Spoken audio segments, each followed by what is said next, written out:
ছোট্ট গ্রামে থাকত রিমা নামে এক মেয়ে। রিমার মা অনেক আগেই মারা গিয়েছিলেন। কিছুদিন পর তার বাবা আবার বিয়ে করলেন। নতুন মা প্রথমে ভালোই ছিল, কিন্তু ধীরে ধীরে সে রিমার সাথে খারাপ ব্যবহার শুরু করল। রিমাকে দিয়ে সারা দিন কাজ করাতো, ঝাড়ু দেওয়া, বাসন মাজা, রান্না করা, আর একটু ভুল হলেই বকা দিত।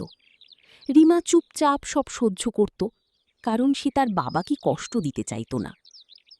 একদিন বিকেলে রিমা খুব ক্লান্ত হয়ে উঠানে বসেছিল। তার চোখে পানি। সে মনে মনে বলল, আমি কি এতই খারাপ?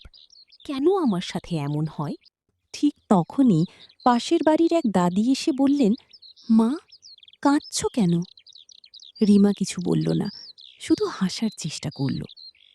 কিন্তু দাদি সব বুঝতে পারলেন।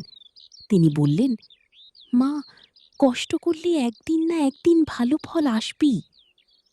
সেই দিন থেকে রিমা আরও ধৈর্য নিয়ে সব কাজ করতে লাগল। কিছুদিন পর রিমার বাবা বাইরে কাজ থেকে হঠাৎ একদিন আগে বাড়ি ফিরে এলেন। তিনি দেখলেন রিমা একা সব কাজ করছে, আর সৎমা বসে আছে। সবকিছু দেখে তিনি অবাক হয়ে গেলেন। তিনি রিমাকে জিজ্ঞেস করলেন, মা, তুমি এত কাজ করছো কেন? রিমা কিছু বলতে চাইল না, কিন্তু পাশের দাদি সব সত্য বলে দিলেন। রিমার বাবার চোখে পানি চলে এলো। তিনি তার স্ত্রীকে বললেন, তুমি আমার মেয়ের সাথে এমন আচরণ কেন করছো? সৎমা লজ্জা পেয়ে গেল।